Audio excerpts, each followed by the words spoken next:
Muito bom dia a todos, sejam muito bem-vindos à nossa casa. Hoje nós temos a palestra com o nosso irmão Robinson, com o tema livre-arbítrio. E antes de a gente começar os trabalhos aqui, de passar a palavra para ele, a gente vai fazer a leitura do livro Pão Nosso, ditado por Emmanuel, através da mediunidade de Chico Xavier.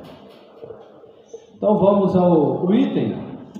O capítulo é o 103, Cruz e Disciplina. E constrangeram certo Simão de Cirineu, pai de Alexandre e de Rufo, que por ali passava, vindo do campo, a que levasse a cruz. Isso está em Marcos. Muitos estudiosos do cristianismo combatem as recordações da cruz, alegando que as reminiscências do Calvário constituem indébita cultura de sofrimento. Asseveram negativa a lembrança do Mestre nas horas da crucificação entre malfeitores vulgares. Somos, porém, daqueles que preferem encarar todos os dias do Cristo por gloriosas jornadas e todos os seus minutos por divinas parcelas do seu ministério sagrado, ante as necessidades da alma humana. Cada hora da presença dele, entre as criaturas, reveste-se de beleza particular, e o instante do madeiro, afrontoso, está repleto de majestades simbólicas. Vários discípulos tecem comentários extensos em derredor da cruz do Senhor e costumam examinar com particularidades teóricas os madeiros imaginários que trazem consigo. Entretanto, somente haverá tomado a cruz de redenção que lhe compete aquele que já alcançou o poder de negar a si mesmo, de modo a seguir nos passos do Divino Mestre. Muita gente confunde disciplina com iluminação espiritual. Apenas depois de havermos concordado com o jugo suave de Jesus Cristo, podemos alçar os ombros à cruz que nos dotará de asas espirituais para a vida eterna. Contra os argumentos quase sempre ociosos dos quais ainda não compreenderam a sublimidade da cruz, vejamos o exemplo do Cirineu. Nos momentos culminantes do Salvador, a cruz do Cristo foi a mais bela do mundo. No entanto, o homem que o ajuda não faz por vontade própria, e sim atendendo à requisição irresistível. E ainda hoje, a maioria dos homens aceita as obrigações inerentes ao próprio dever, porque a isso é constrangida. Então, Emmanuel traz para a gente que muito ainda, que a gente tem disciplina, mas ainda não tem uma elevação espiritual para entender, né? A gente se sente, como ele está dizendo, que a gente se sente constrangido por fazer e não porque a gente entende aquilo como algo que é sublime, né? E ainda falta para a gente essa elevação espiritual. Então, quando a gente olha para nossos atos, as nossas ações, o que a gente tem feito com o que a gente tem recebido, né? Com os conhecimentos que a gente já tem? Será que a gente tem alcançado essa elevação espiritual? Será que a gente tem feito só porque está constrangido de estar entre aqui os irmãos, né?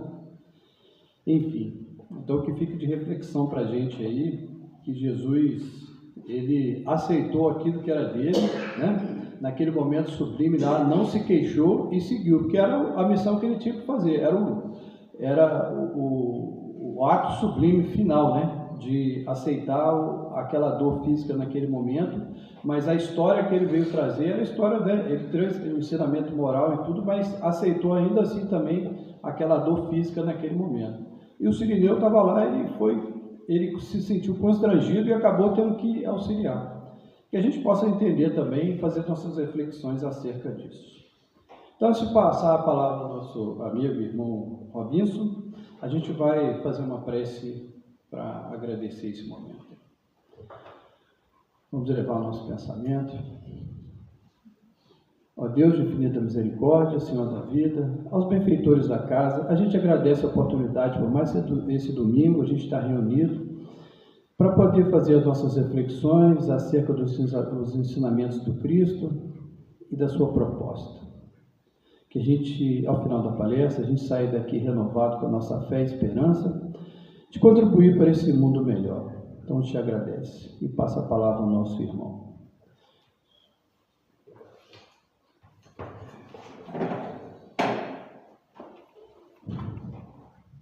Bom dia a todos. Que a paz do divino Mestre Jesus esteja nos nossos corações agora e sempre. Conforme o Alberto já nos disse, nosso tema da manhã de hoje, o livre-arbítrio, está no capítulo 10 do Evangelho segundo o Espiritismo, da parte terceira da lei da liberdade. Por que falar de livre-arbítrio nesse momento que nós estamos vivendo? Porque muitos de nós estamos tendo que optar. Nós estamos vivendo num momento de transição planetária, em que a Terra está mudando de situação. A pergunta é, em qual planeta nós queremos ficar? Essa Terra regenerada, ou ir para mundos iguais à Terra na atualidade, ou pior ainda? No livro Fonte Viva, uma página do Emmanuel, capítulo intitulado Cristo em Nós, Emmanuel nos diz o seguinte: planetas redimidos necessitam de almas redimidas. Desde o advento da Boa Nova, diz Emmanuel, Jesus convida, insiste e apela. Para quê? Para que nós continuemos o seu ministério. Para que nós realmente nos tornemos cristãos, igual a página que o Alberto leu, porque nós muitas vezes conhecemos as coisas, mas não praticamos. Temos uma dificuldade enorme de colocar em prática aquilo que nós já sabemos. Em função de quê? Da utilização do nosso livre-arbítrio. Nós podemos fazer da nossa vida o que quisermos. A frase espírita que todos nós conhecemos é: a semeadura é livre, mas a colheita é obrigatória.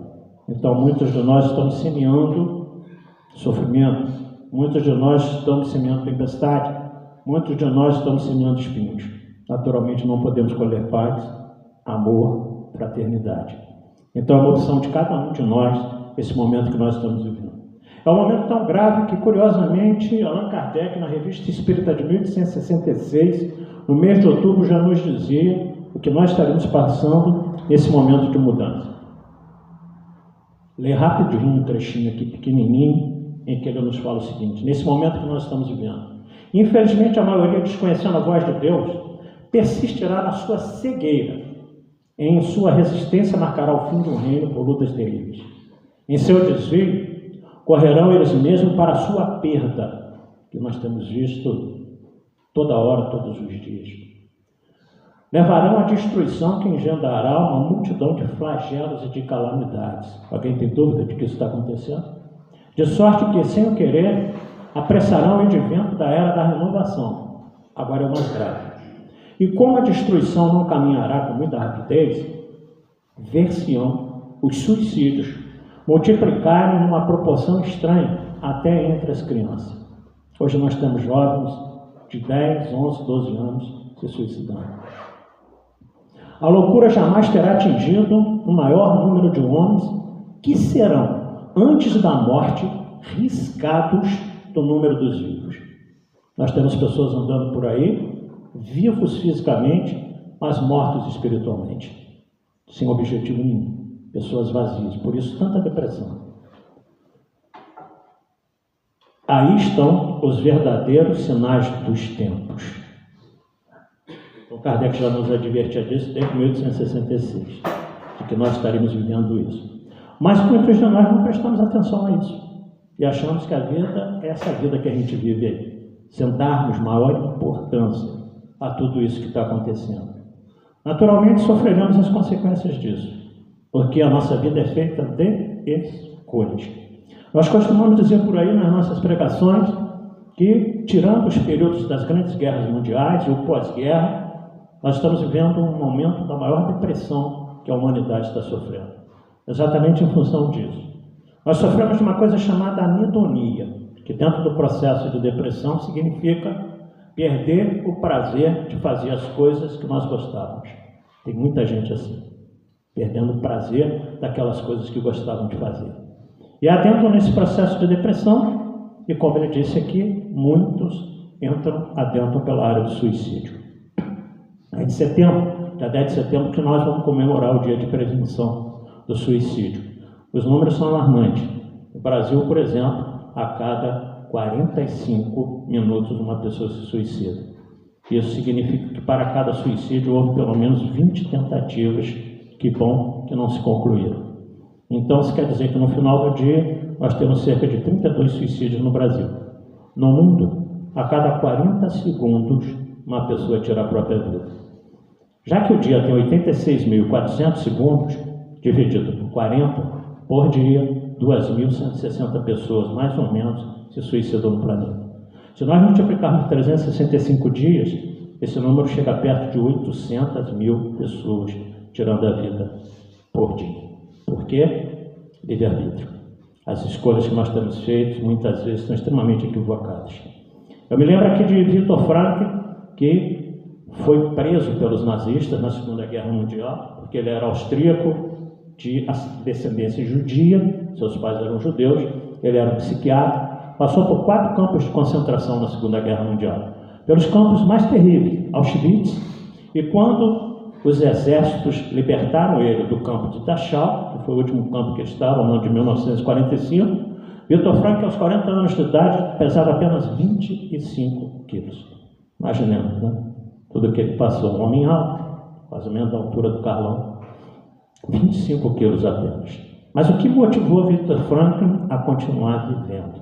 Exatamente isso, porque ele buscou, através do seu livre-arbítrio, diante de toda a tragédia que ele vivenciou nos campos de concentração, continuar vivendo. Ele colocou um objetivo na sua vida. Quando ele sai do campo de concentração, libertado pelos soldados aliados, ele ficou sabendo que os nazistas haviam assassinado seu pai, seu irmão e a sua esposa, que ele tanto amava. Mesmo assim, o que ele fez? Não desanimou. 2 anos depois, no ano de 1947, ele lançou uma teoria chamada logoterapia, que significa sentido da vida, dar sentido à vida. E escreveu um livro que foi best-seller em toda a Europa, intitulado Em Busca de um Sentido.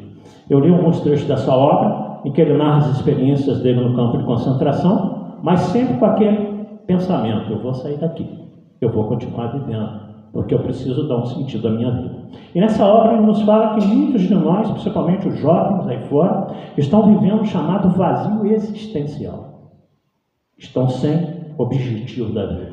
E por isso que tudo está caminhando dessa maneira que nós temos visto. Mas como eu acabei de ler, Kardec já nos falava que nos tempos de transição isso iria acontecer. Então o que nós precisamos no momento atual? Utilizar o nosso livre-arbítrio para optar. O que nós queremos fazer aqui? Estamos mais ligados nas coisas boas? Estamos mais preocupados em fazer o bem? Estamos mais preocupados em amar? Estamos mais preocupados em mudar os nossos valores éticos e morais? Beleza, como diz Haroldo Dutra, se nós estamos preocupados com as coisas boas, nós estamos pegando um passaporte para nosso lado. Agora, se nós insistimos na raiva, na revolta, no ressentimento, no ódio, nas coisas ruins da vida, nós estamos pegando o nosso passaporte para o umbral. E aí o Haroldo terminava essa fala dele dizendo: boa viagem, para onde você quer ir, né? Através de quê? Do nosso livre-arbítrio. Então essas questões do mundo aí fora não deveriam nos abalar tanto como tem abalado, e está perturbando até mesmo espíritos. Eu fico assim preocupado com isso, porque eu sempre digo: meu Deus do céu, Deus toma conta do universo, Jesus do planeta Terra. Porque na obra Brasil, Coração do Mundo, Pátria do Evangelho, Jesus deixa bem claro, quando Elio, responsável pelos problemas sociológicos da Terra, fica preocupado com a situação do Brasil pelas invasões, pela pirataria. O que Jesus diz a Elio? Afasta as tuas preocupações. Doravante, a pátria do Cruzeiro estará eternamente ligada ao meu coração.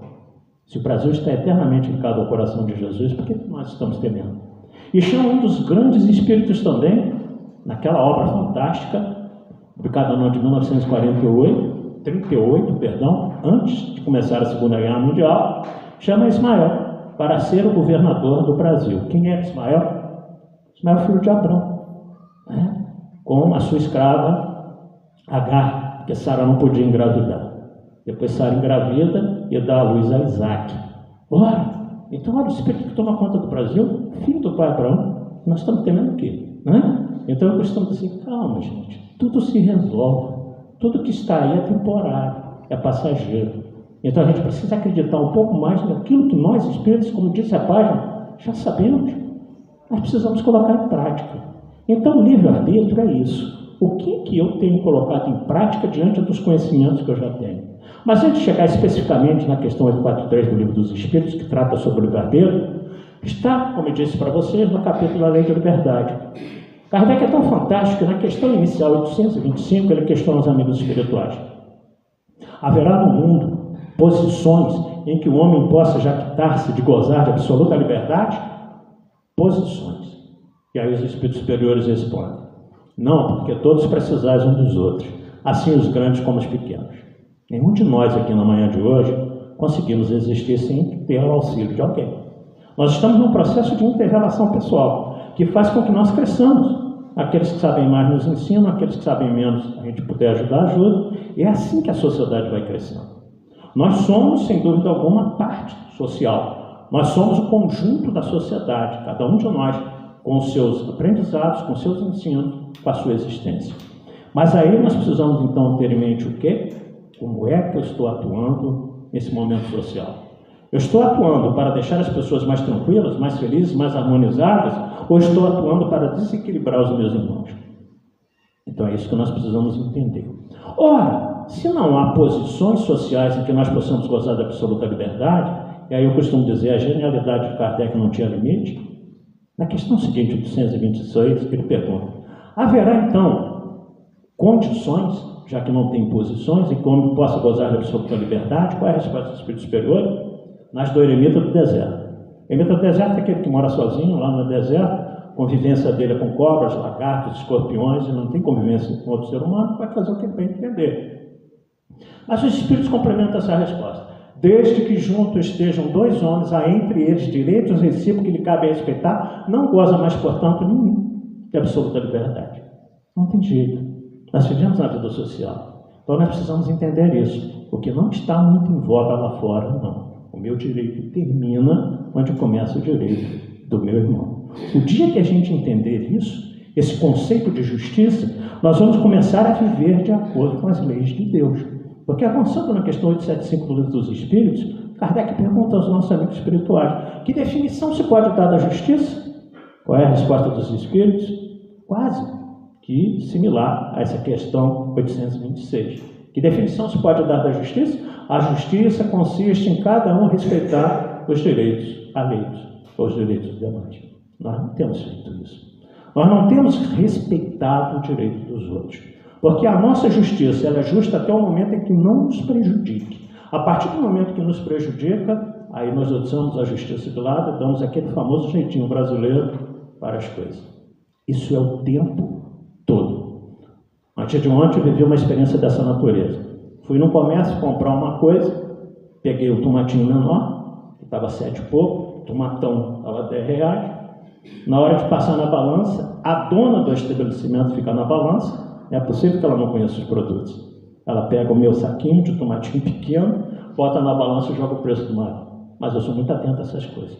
Eu falei assim: você está digitando o preço do tomate maior. Sem pedir desculpa, sem nada, ela deletou e digitou o valor. Eu falei: eu quero a notinha. Eu peço a notinha para eu conferir tudo bonitinho. A dona do estabelecimento procedendo dessa forma. Mas nós temos no livro de Levítico e Deuteronômio que Deus castiga os preços e as balanças injustas. Então nós vemos como estão as coisas lá fora. Gente, isso é cotidiano nos supermercados, toma cuidado. Você pega uma banana nanica, ela cobra a banana prata, que é muito mais cara. Então, ou seja, assim caminha a humanidade, infelizmente. Olha o conceito de justiça lá fora, né? Então nós precisamos estar atentos a isso.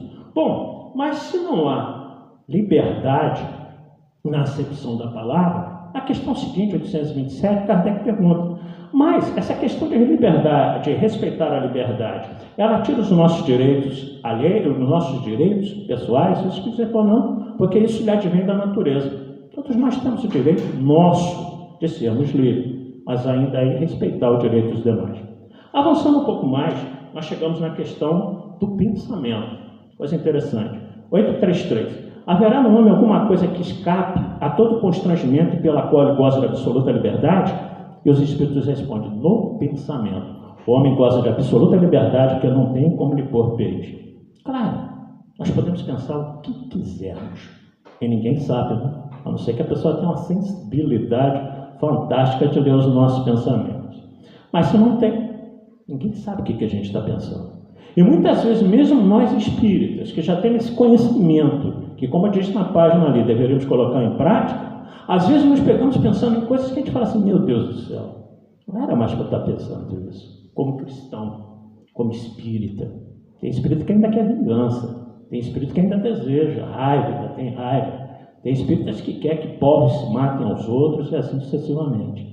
Então nós vemos o quanto nós estamos distantes do amor de Deus, quanto nós estamos distantes do Evangelho de Jesus. Ora, então, mais no pensamento, questão 834 é a seguinte: é responsável o homem pelo seu pensamento? Qual é a resposta do Espírito Superior? Perante Deus o é. Somente Deus, que conhece os nossos pensamentos mais íntimos, nos julga. Lembram-se que Jesus disse: julgamento cabe ao Pai. No caso da mulher surpreendida em adultério, ele não condenou ela. Ele disse: mulher, vá, mas de outra vez não tornes a errar. Por quê? Chamando ela ao seu livre-arbítrio de não tornar a fracassar numa questão que ela fracassou, que era a sensualidade. Ora, nós sabemos que realmente as tentações do mundo, não só na área da sensualidade não, mas a tentação de se apropriar de dinheiro que nasceu, a tentação da maledicência, de uma série de coisas, ainda perturba a todos nós, ainda faz com que nós não tenhamos um procedimento correto. Mas como julgar alguém surpreendido em adultério se nós não sabemos as causas daquilo, porque aconteceu? Porque a nossa visão, embora espíritas, ainda é muito presente. Nós ainda avaliamos as coisas nessa existência, nos esquecendo que temos os pormenores de existências anteriores, passadas, e que muitas vezes fazem com que nessa vida nós ainda tenhamos atitudes atávicas que estão íncitas em nós através dos séculos, e de milênios até. Então, como repreender alguém por um comportamento? Quando Jesus diz: atirei a primeira pedra daqueles que tivessem pecado, o que ele fez? Chamou a cada um que ali estava à consciência daquela atitude que queriam empreender. Eu não sei se vocês sabem, quem iam com as pedras na frente eram os acusadores, eram aqueles que viram o ato acontecer. Atrás, sim, eu costumo dizer, aqueles que não tinham nada para fazer: vamos lá jogar pedra na mulher, não está fazendo nada mesmo, né? Vamos lá apedrejar a mulher. E aí vai saindo, segundo a narrativa bíblica, dos mais jovens até os mais velhos, a mulher fica sozinha. Jesus está escrevendo na areia, que ele sabia que nada ia acontecer. A partir do momento que ele imantou todo mundo que ali estava, fazendo com que cada um olhasse para dentro de si e verificasse a sua consciência, ele sabia que não ia dar em nada. Levanta e diz: mulher, cadê aqueles que te condenaram? Então, ou seja, alertando a todos nós, quem somos nós para julgarmos os outros? Se nós temos, muitas vezes, uma historiografia de vida lá para trás extremamente problemática, extremamente comprometida. Bom, então, só a Deus cabe julgar o pensamento de cada um de nós. Avançando um pouco mais, nós chegamos na questão da consciência. O que é a consciência? Consciência é a nossa capacidade de discernir sobre as coisas. E nos leva a uma reflexão mais profunda do que o simples ato de pensar. Como é que anda a nossa consciência? Através do nosso livre-arbítrio. Aliás, questão 621, andando para trás um pouco no livro dos Espíritos. Onde está escrita a lei de Deus? Uma das respostas mais curtas do livro dos Espíritos. Né? Na consciência. Qualquer criatura de inteligência mediana, hoje em dia, sabe o que é certo e o que é errado. Se opta pelo errado, é através do seu livre-arbítrio. Se opta por atitudes que vão te comprometer nessa existência, é através do seu livre-arbítrio. Mas ainda aí, repitamos, não coloquem estereótipos de perfeição onde ele não existe. Nós temos esse péssimo defeito de achar que a pessoa, por ser espírita, por ser dirigente espírita, orador, por ser médium, não sei o que, não pode errar. E fazemos isso com as outras religiões também. Condenamos padres, pastores, por um desequilíbrio, por uma atitude menos digna, digamos assim, nos esquecendo que se fôssemos perfeitos, estaríamos no mundo celeste junto com os Cristos. Nós estamos caminhando. Nós estamos caminhando. O mundo não dá saltos. Nós aqui, muitas vezes, ansiosos por um progresso, mas sabemos que o tempo de Deus é diferente do nosso. Pedro já dizia, um dia aqui na Terra, para nós seres humanos, para Deus é 1000 anos. Então Deus não tem pressa como nós temos, ansiosos que somos. Mas isso não quer dizer que nós temos que desanimar, não, continuar trabalhando para que nós possamos crescer. E aí Kardec pergunta aos amigos espirituais: será a liberdade de consciência uma consequência da de pensar? O que é a consciência? E os espíritos superiores respondem: consciência é um pensamento íntimo. É aquilo que nos faz refletir sobre as nossas atitudes, sobre aquilo que nós estamos pensando e, sobretudo, naquilo que nós estamos agindo. Então, Victor Frankl, quando diz que muitos de nós estamos vivendo um vazio existencial, é exatamente por causa disso. Qual é o objetivo que nós estamos traçando na nossa vida? Ah, mas eu sou tão perfeito. Daí? Volto a dizer, se fôssemos perfeitos, não necessitava da doutrina espírita. Quando certa vez perguntam a Divaldo, você é espírita? Então você é perfeito? Não, eu estou tentando chegar lá. A doutrina espírita é o caminho, é o meio. O objetivo é atingir a perfeição pertinente à criatura humana alcançar. Agora, precisamos parar para reflexionar. A quanto anda a nossa consciência? Será que nós estamos sendo justos com os outros e com nós mesmos? Porque quando o fariseu procura Jesus e diz: mestre, qual é o maior mandamento da lei de Deus? Mateus capítulo 22, versículo 34 a 40, que Jesus diz a ele: amarás o Senhor teu Deus de todo o teu coração, com todo o teu espírito, com toda a tua alma. Esse é o primeiro, mas tem um segundo: amarás ao teu próximo como a ti mesmo. E aí está, a frase é fantástica, resumida toda a lei e os profetas. É fácil de entender isso, porque Jesus resume toda a lei de Deus nesses dois mandamentos, que amar a Deus sobre todas as coisas. Nós cumprimos do primeiro ao terceiro mandamento. Vocês lembram qual é, né? O primeiro: eu sou o Senhor, vosso Deus, que vos tirei da terra do Egito, da terra de escravidão. Não façais imagem do que há em cima do céu. Tem metade da página da Bíblia. Traduções modernas, eu costumo dizer que estão resumindo as coisas demais. Amar a Deus sobre todas as coisas. Segundo mandamento: não tomar seu santo nome em vão. Terceiro, lembra de santificar o dia de sábado, que a igreja depois mudou para domingo, sem problema. Apenas para dizer que um dia da semana, naquela época, 3.600 anos atrás, quando Moisés recebe as pedras da lei, que nós chamamos de tábuas, equivocadamente, no Monte Sinai, pelo menos que o povo hebreu dedicasse um dia para fazer as suas homenagens a Deus. Quarto mandamento: lembra-te de honrar a vosso pai e a vossa mãe, a fim de viver de longo tempo na terra que o Senhor vosso Deus vos dá. Bíblia moderna: honrar a vosso pai e a vossa mãe. Bastante reduzidas as coisas, né? Quinto mandamento: não matarás. Sexto: não furtarás. Até o 10º é uma exortação do nosso amor ao próximo. Então, olha a sabedoria de Jesus: ama a Deus e ao próximo, você cumpre os 10 mandamentos. E tudo que os profetas disseram para vocês até agora se resume nisso. E nós não conseguimos. Por quê? Se nós pensarmos que amar ao próximo como a si mesmo, por que nós não estamos conseguindo amar os nossos próximos, sejam eles de que natureza sejam? Eu costumo dizer que nós deveríamos orar pelas pessoas que pensam diferente da gente, socialmente, politicamente, não importa. Muitos não fazem isso. Porque são irmãos nossos que muitas vezes estão fracassando naquilo que escolheram no mundo espiritual. E a gente não pode ficar feliz com o fracasso de um irmão, de jeito nenhum. Então, o dia que a gente tiver esse pensamento crístico, humano, nós vamos entender. Nós devemos orar por todos esses que estão fracassando em qualquer posição no mundo inteiro. E não como muitas pessoas fazem. Julgar a pedra que Jesus perguntou que quem não tivesse culpa tirasse. Então nós precisamos pensar nisso com um pouco mais de profundidade. E por que nós não conseguimos amar ao próximo como a nós mesmos? Porque não amamos nem a nós mesmos. Não nos cuidamos fisicamente. Esse templo que Deus nos deu, para que eu, espírito, aqui possa estar nessa existência corporal, reencarnatória, uma dádiva de Deus. Uma das mais belas definições que eu já vi sobre reencarnação na minha vida até hoje é: reencarnação é o perdão de Deus às nossas faltas. Coisa bonita, né? Porque essa mensagem diz o seguinte: não há faltas, não há erros, não há crimes que não sejam reparáveis. Porque acima de tudo isso está um comensurável amor de Deus por todos nós. Bonito, né? Então cada oportunidade reencarnatória é uma dádiva de Deus à nossa existência.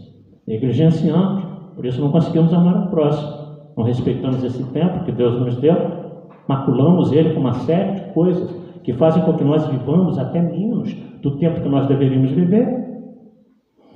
Não conseguimos cuidar do nosso espírito. Por quê? Exatamente porque estamos mais preocupados com os problemas do mundo e não com a nossa espiritualização.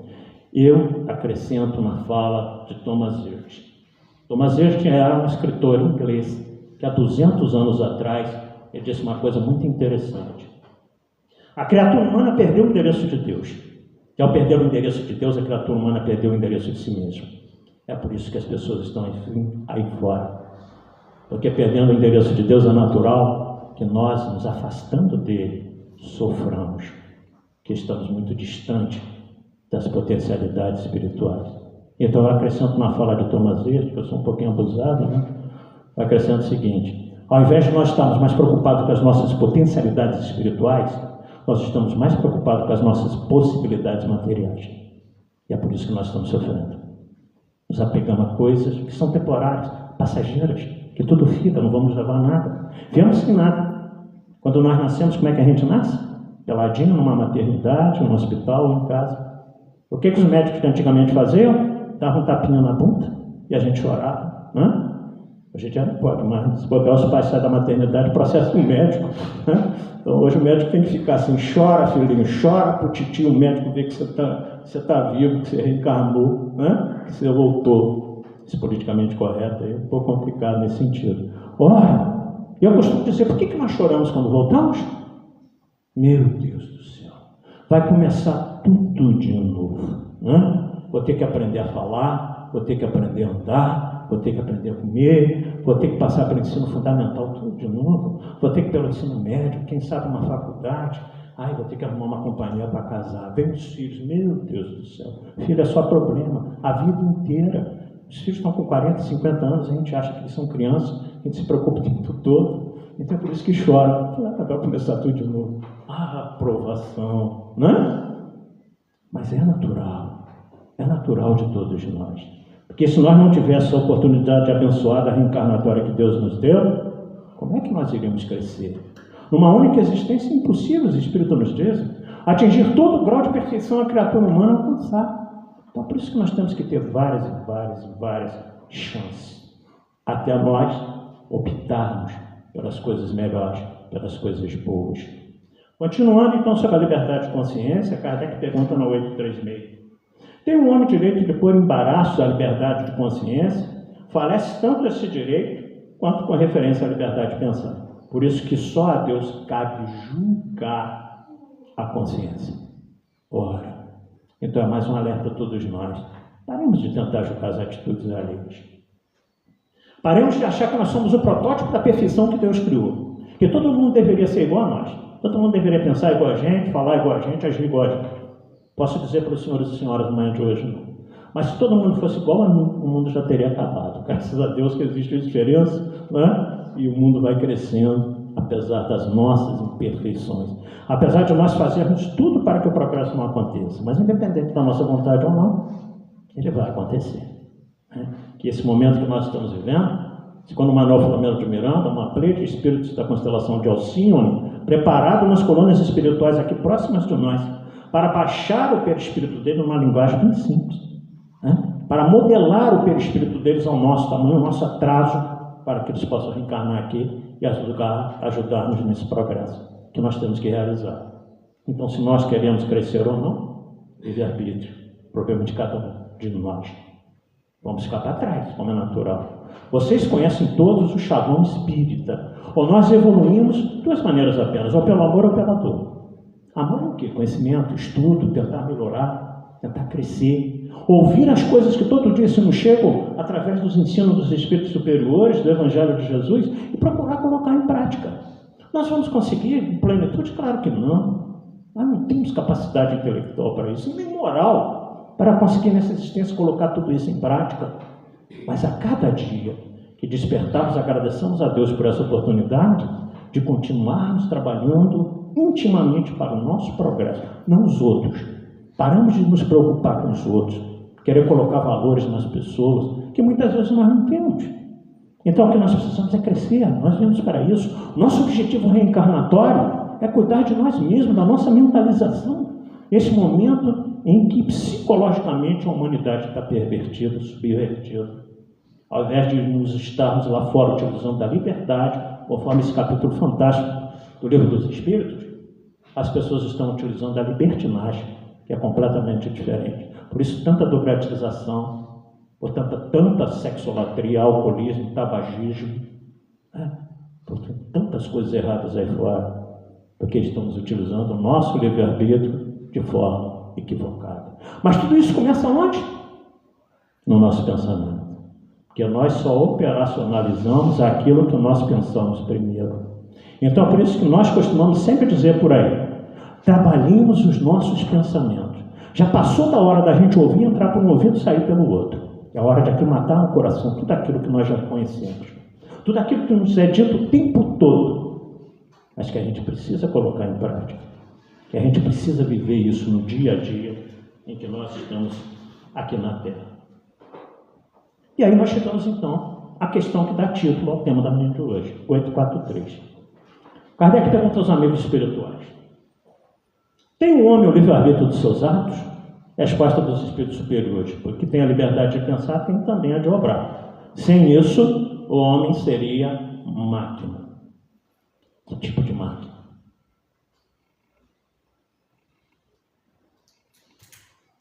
Máquina na mão dos espíritos, né? Porque, voltando à questão que todos vocês conhecem, muitos aí estão careca de saber, igual nós, né? Questão 459 do Livro dos Espíritos, quando Kardec pergunta aos nossos amigos espirituais, influem os espíritos nos nossos atos, nos nossos pensamentos?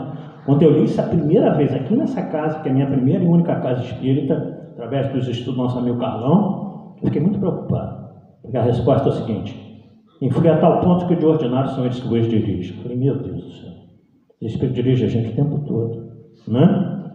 Influi a tal ponto que são eles que vos dirigem. Avançando algumas questões a mais, nós chegamos na 525. Se eles influem nos nossos atos, nos nossos pensamentos, olha a genialidade de Kardec. Influi os espíritos nos acontecimentos da vida? Certamente a resposta, vírgula, pois que vos aconselham. Ora, os aconselham para o bem, os aconselham para o mal. Quem é que vai optar? Somos nós mesmos.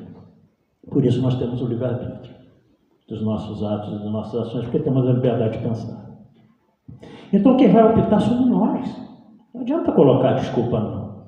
Eu estou assim porque eu estou obsidiado. Beleza. Parabéns para você. Você está obsidiado por quê? Porque você permitiu.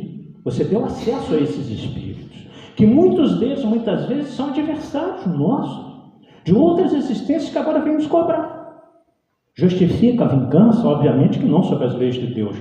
Mas como colocar isso no conhecimento de um espírito atrasado? Não tem como. Os nossos algozes de hoje, nós sabemos disso, a doutrina nos ensina, não raro, foram as nossas vítimas de ontem. Então, o que nós deveríamos dedicar? Amor aos nossos obsessores.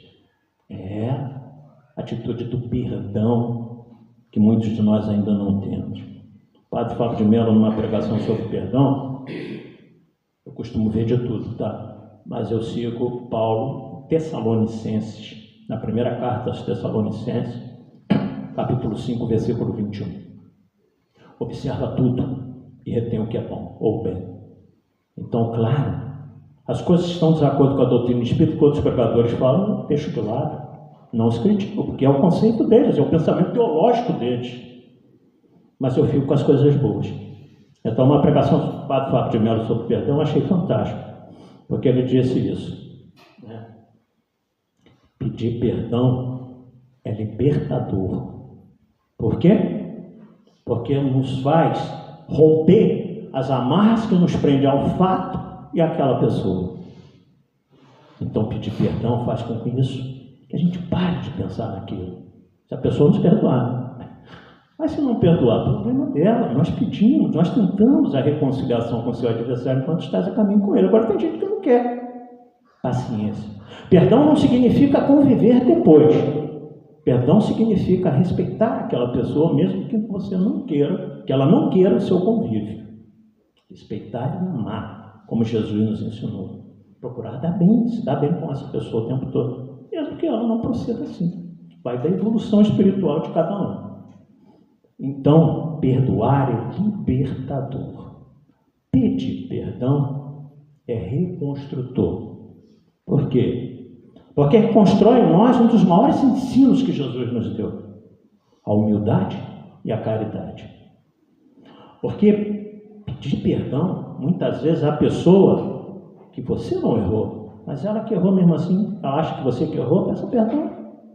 Porque isso reconstrói em você a humildade. Então, as maiores virtudes que Jesus nos ensinou, na verdade, humildade e caridade. Contrárias a quê? Ao egoísmo e ao orgulho. Então muitos de nós somos orgulhosos a tal ponto de dizer, não, eu não tenho que pedir perdão, não fui eu que errei. E daí? Qual o problema? Mas também, pelo amor de Deus, não vai fazer assim não, né? Ó, você me perdoa mesmo você estando errado, né? Queria que você me perdoasse. E aí, você está comprometendo o pedido de perdão. Avançando um pouco mais. Do livre-arbítrio goza o homem desde o seu nascimento, questão 844, e os Espíritos respondem, a liberdade de agir desde que haja vontade de fazê-lo. É claro que no nosso início, ainda na pré-história humana, nós não tínhamos o livre-arbítrio, porque não tínhamos condição do raciocínio. Só adquirimos o raciocínio quando nós evoluímos. O Espírito do Lázaro, nas Instruções dos Espíritos, capítulo 11 do Evangelho segundo o Espiritismo, amar ao próximo como a si mesmo, Comunicação em Paris, no ano de 1862, Lázaro nos fala desse avanço de todos nós. Dizia que lá no início, primitivos que eram, agíamos apenas por instinto. Diz Lázaro, mais avançado, começamos a experimentar as sensações. Sabemos que dava prazer, o que dava desprazer, o que dava conforto e desconforto. Diz Lázaro, mais instruído e depurado, nós começamos a experimentar os sentimentos. E o ápice dos sentimentos, Lázaro nos fala, é o amor. Por isso que ele diz, o amor resumiu a doutrina de Jesus inteira. Tudo que Jesus veio que fazer, falar, era baseado no amor. E Lázaro diz, então, que o amor é o ápice dos sentimentos. Mas ele nos dá uma dica dos nossos sentimentos. O que são os sentimentos? Diz Lázaro, os sentimentos são os nossos instintos elevados na medida do progresso realizado por cada um de nós. Quanto mais nós vamos crescendo, mais nós vamos aprendendo a amar. E vamos deixando de lado essas buscas, essas coisas que nos infelicitam com relação uns aos outros. Ainda não conseguimos, é natural, mas vamos conseguir um dia, quando nós pensarmos um pouco mais. Então, através do livre-arbítrio que nós temos, todos, qualquer criatura portadora de inteligência mediana tem o livre-arbítrio das suas ações. Nós precisamos ter muito cuidado com as coisas que nós andamos fazendo por aí. Como eu vou te dizendo, tem tentações que às vezes são irresistíveis. Perguntaram a Chico Xavier qual a definição que Chico dava de tentação, Chico brilhantemente respondeu. Tentação é tudo aquilo do que a gente corre, torcendo para que ela nos alcance. Porque intimamente a gente fala assim, não quero. Não quero não, gente, não quero fazer isso aí não. Por dentro a gente está pensando assim, mas um pouquinho só, eu acho que não tem problema, né? Se for só um pouquinho, não? Então nós somos assim. Às vezes de boca para fora nós dizemos que não queremos, mas intimamente nós estamos torcendo, como diz o Chico, para que ela nos alcance. Então o que nós precisamos? Trabalhar no nosso foro íntimo tudo isso, com o livre-arbítrio que nós temos. Porque sabemos que atavicamente ainda estamos aferrados a muito desses desequilíbrios do passado. É uma luta diária de cada um de nós o tempo todo. E quando eu digo para vocês que a gente tem que ter muito cuidado com as coisas que a gente faz, está também na Revista Espírita uma comunicação de Johann Wolfgang Goethe. Vocês sabem, Goethe foi considerado um dos maiores poetas da Alemanha de todos os tempos. Ele nasceu em Frankfurt no ano de 1749, desencarnou em Weimar, também na Alemanha, em 1832, aos 82 anos de idade. Seu livro mais famoso foi Fausto. O que Fausto, esse livro, contava? A história de um homem que vendeu a alma ao diabo, está nesse livro, para que ele tivesse todos os prazeres no mundo. Mas em 1774, com apenas 25 anos de idade, ele escreveu um livro chamado Os Sofrimentos do Jovem Werther. Também tive a oportunidade de compuscar um pouco dessa obra. E o que essa obra dizia? Dizia de um jovem que apaixonou-se por uma bela jovem casada e que ele fez de tudo para ficar com ela. E ela dizia, não, o meu amor por você era por amizade, eu não quero nada com você. O que Werther fez? Se suicidou por um amor não correspondido. Na Europa, após o lançamento daquele livro, O Sofrimento do Jovem Werther, o número de suicídios entre os jovens foi absurdo. Um livro que Goethe escreveu. O que aconteceu? Ele dá uma comunicação na Sociedade Espírita Parisiense, no ano de 1858. Kardec, presente à reunião, pergunta a ele, e agora, que pensar de Werther? Goethe responde, hoje eu lhe censuro o desfecho. Essa obra não teria feito muito mal ao exaltar as paixões? Kardec perguntou. Goethe respondeu, fez e causou desgraças. Kardec perguntou, Foi a causa de muitos suicídios. Sois responsáveis por isso? Resposta de Gucci: se houve uma influência nociva espalhada por mim, é por isso mesmo que ainda hoje sofro e disso me arrependo. Quanto tempo? 24 anos no mundo espiritual, ainda sofrendo por um livro que ele escreveu. Por isso que a gente tem que ter muito cuidado com as coisas. Essa encarnação, um senhorzinho lá, falou: Fabinho, por que você não escreve o livro? De jeito nenhum. Já fiz isso em outra vida, deixa isso quieto lá. No máximo, artigos no Reformador, que vocês sabem, escrevi durante 10 anos. No máximo, artigo. Livro não mais. É muito complicado. Que as pessoas leiam o que você escreve, se baseiam naquilo, tomam atitudes lá fora. Ainda com relação ao nosso livre-arbítrio, no livro chamado Cartas e Crônicas, Irmão X, pela psicografia de Francisco Cândido Xavier, capítulo 7, intitulado Consciência Espírita, Allan Kardec, numa noite, quando reuniu os textos que ele ia publicar o Livro dos Espíritos, ele ficou impressionado com o sonho de Martinho Lutero, que foi o fundador das igrejas protestantes, junto com Calvino e vários outros. O grande reformador Lutero, em seu tempo, acalentava a convicção de haver estado no paraíso, colhendo informes em torno da felicidade celestial. Kardec foi dormir naquela noite, com isso na cabeça, o que havia acontecido com Martinho Lutero. E quando ele dormiu, ele começou a perceber que junto dele mesmo identificou um enviado dos planos superiores, que foi transportando o codificador pelo mundo espiritual. Atônio, Kardec lembrou, então, que viu ali muitos soluços e gemidos no mundo espiritual. E perguntou, então, àquele amigo espiritual, ele não identificou, só sabia que é um espírito evoluído, disse o seguinte: aqui estão aqueles tiranos da história em que ele o espantado. O espírito respondeu, Kardec ainda perguntou: já se aqui os crucificadores de Jesus? O espírito disse: nenhum deles, informou o guia.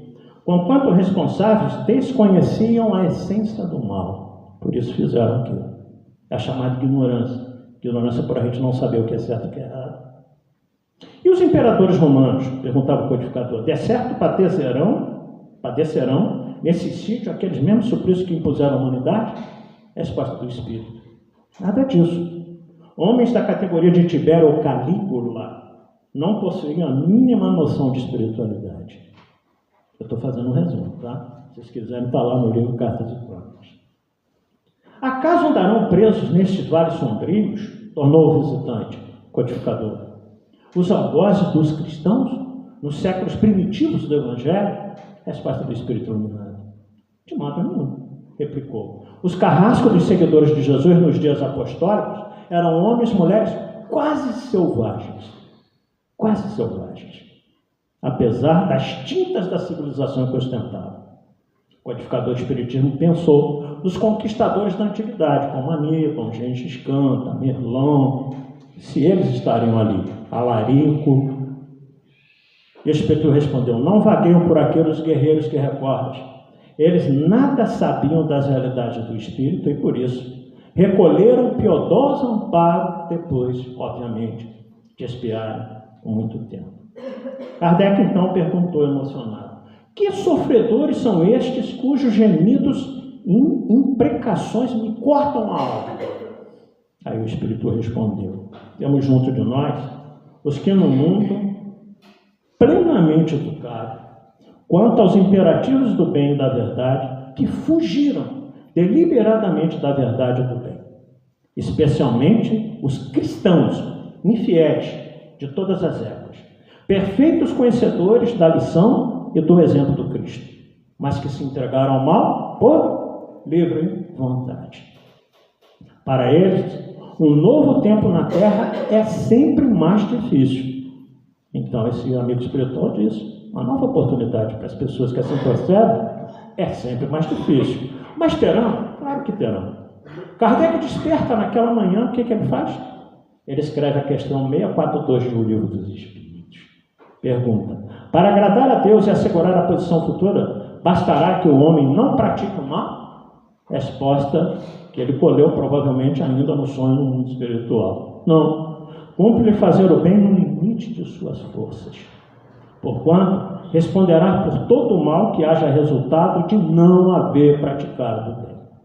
Então, meus irmãos, não adianta dizer Ah, não, eu não sou mal, né? Não faço mal, mas também não faz o bem, mas também não ajuda em nada. É o que João fala no Apocalipse com relação aos mornos. Se quiserem ficar com raiva, fique de João, de mim não, só estou repetindo o que ele disse. João disse: quem dera que tu fosses frio ou quente, porque os mornos não servem para nada, os mornos serão vomitados pela boca. Está no Apocalipse de João. Então que não sejamos mornos. Eu prefiro ser frio, mas é melhor ser quente, né? É bem melhor ser quente nas nossas atitudes, nas nossas atividades. Porque se nos lembrarmos o que Joana de Anjos disse ao nosso querido Divaldo, que se encarnou no dia 13 de maio próximo passado, curiosamente no dia da libertação dos escravos, né? 13 de maio, costumo dizer por aí que Divaldo naquela dia, ele assinou a carta de alforria dele de libertação do corpo físico, voltou para o mundo espiritual. Joana disse para ele o seguinte: não procures na matéria uma solução que nunca vais encontrar. A única coisa que vai preencher o teu vazio é a caridade. É daí que vai vir a tua felicidade. Aprenda a servir ao teu próximo e nunca mais encontrarás a depressão. Uma das mais belas coisas que eu vi também sobre a depressão é o seguinte: ao invés de depressão, depressa a ação. Claro que não tem, né? Aprenda a servir ao teu próximo, nunca mais encontrarás a depressão.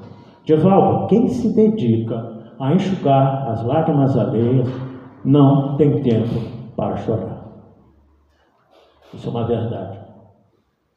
Eu quero deixar também uma mensagem aqui de um estudante de medicina que foi orador da turma de 88, na Universidade Federal do Amazonas. Esse rapaz chamado Lucas Chimenez, ele disse o seguinte: o rio não bebe da sua própria água, o sol não brilha para si mesmo, as árvores não comem seus próprios frutos, as flores não espalham sua fragrância para elas mesmas. Viver para os outros é uma regra da natureza. Interessantíssimo, né? Viver para os outros é uma regra da natureza. A vida é boa quando você está feliz, mas a vida é melhor, muito melhor, quando os outros estão felizes por sua causa. Aquela mensagem de um estudante de medicina, né? Tomara que ele tenha praticado isso a partir da sua formatura. Mas como vocês sabem que eu gosto muito dos casos, eu quero encerrar sobre o livre-arbítrio contando uma história real. Esse rapaz, ele deu esse depoimento num programa que eu acredito que seja de entrevista, o vídeo não mostra, que tem sob título Até Onde Vai o Amor de uma Mãe. Então nós vemos como essa mulher utilizou o livre-arbítrio numa questão que eu acho que vocês mulheres teriam muita dúvida de proceder do jeito que ela procedeu, principalmente vocês mulheres. Essa história é contada pelo seu filho chamado Andrei. Andrei disse assim: minha mãe foi violentada sexualmente, e da violência ela engravidou. E ela decidiu, né, contou para ele, na realidade ela não decidiu, ela já tinha isso em mente, que ela ia levar essa gravidez até o final. E aí eu nasci, dizia o jovem Andrei. E quando eu estava fazendo faculdade de psicologia, eu cheguei em casa um belo dia, tocou o telefone do meu quarto. Eu atendi. Uma voz masculina disse: eu queria falar com o Andrei. Eu falei: é ele. Andrei, eu sou seu pai. Imagina o choque, né? Andrei, eu sou seu pai. Eu queria te pedir perdão a você e a sua mãe, por eu não ter estado na maternidade quando você nasceu, por eu não ter lhe dado o seu nome, por eu não ter te ensinado a andar de bicicleta, a jogar bola, por eu não ter estado no seu aniversário de primeiro ano. Eu quero te pedir perdão, porque provavelmente no dia dos pais na escola, você era o único aluno que não sabia quem era seu pai. Eu quero te pedir perdão, porque todas as noites ao dormir, você nunca ouviu do seu pai: boa noite, meu filho, dorme com Deus. Eu respondi para ele: eu não tenho nada para te perdoar. Se você tem que pedir perdão a alguém, não é a mim, porque ao contrário, eu tenho muito para te agradecer. Porque não importa da maneira como foi, mas você me deu a vida. E foi repetindo tudo aquilo que o pai falou, chorando no telefone. Graças a você, pai, eu podia estar na maternidade, eu pude ter um nome, eu pude aprender a andar de bicicleta, jogar bola, eu fiz primeiro aniversário. Graças a você, pai, eu hoje estou aqui, né? E trocaram mais algumas palavras, o pai chorando copiosamente do outro lado. Andrei dizia o seguinte: a minha mãe faleceu de câncer agora no ano de 2019. A história é verdadeira, é real. Mas a minha mãe, a vida inteira, toda vez eu saí do meu quarto, na hora de dormir, dizia: meu filho, que Deus te abençoe, eu só te peço uma coisa, que você seja um homem bom. E desde quando eu me entendi por gente, eu fiquei com isso na cabeça. Eu preciso dar uma resposta à minha mãe. Eu vou ser um homem bom. E todos os dias, quando acordo, eu penso nisso. Eu preciso ser um homem bom. Despedi do meu pai, telefone, abri a porta do quarto, minha mãe sentada nas escadas. Eu disse para ela o seguinte: mãe, o que a senhora está fazendo aí? E ela disse: gostou? Ele falou: como assim? A senhora ouviu que eu estava conversando? Não, meu filho, não ouviu não. Mas quando o telefone tocou no seu quarto, eu sabia quem era, porque eu encontrei com ele hoje no centro da cidade. E disse para ele o seguinte: se você quer me dar uma alegria, ligue para o nosso filho, Andrei, dê seu telefone. Mas mãe, como é que a senhora dá o meu telefone para uma pessoa que te fez tanto mal? Meu filho, você não entendeu nada. Ele não me fez mal. Ele me deu você. E desde aquele primeiro dia na maternidade, quando eu te peguei nos meus braços, eu dediquei tanto amor a você, Andrei, que eu superei todo sofrimento que possa ter passado por aquele fato. Então, ele não me fez mal, não. Hoje eu tenho esse amor de pessoa que é você. Lembra o título da mensagem? Até onde vai o amor de uma mãe? Imagina se essa mulher tivesse, pelo seu livre-arbítrio, optado pelo aborto, que é permitido nos casos de estupro. O Andrei não teria vida, o Andrei não seria esse homem que é hoje, e dando esse depoimento fantástico acerca da sua mãe e da reconciliação dele com aquele homem que, por um estupro sexual, engravidou a sua mãe, mas que deu a chance dele nascer.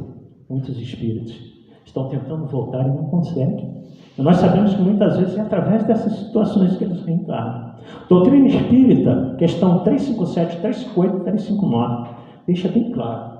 A única situação em que a doutrina espírita consagra o aborto, questão 359, é quando a vida da mãe está em risco. Porque é preferível preservar aquilo que já existe do que aquilo que ainda não sabe, que vai nascer, se vai vingar ou não. Todas as outras formas de aborto é, sem dúvida alguma, uma violência contra a lei divina, porque nós tiramos a oportunidade de um espírito reencarnar e estar aqui junto de nós. Eu não sei se é verdade, mas esse dia estava na internet que uma mãe portuguesa com 4 filhos, já não conseguindo mais sustentá-los, porque ela vivia numa miséria muito grande, engravidou pela 5ª vez e decidiu por abortar. Colocaram na cabeça dela que ela não deveria fazer aquilo, que ela deveria, 4 passando dificuldade, passa 5. E ela deixou então nascer. Nasceu o Cristiano Ronaldo, o maior jogador de futebol da história. A mulher hoje é riquíssima, a mãe dele, Imagina se ela tivesse abortado. Então, nós não sabemos nada que está reservado para cada um de nós. Aceitemos, porque tudo isso faz parte da nossa existência aqui na Terra. Muita paz a todos, eu devolvo a palavra para o querido amigo Alberto, que está fazendo aniversário hoje, tá?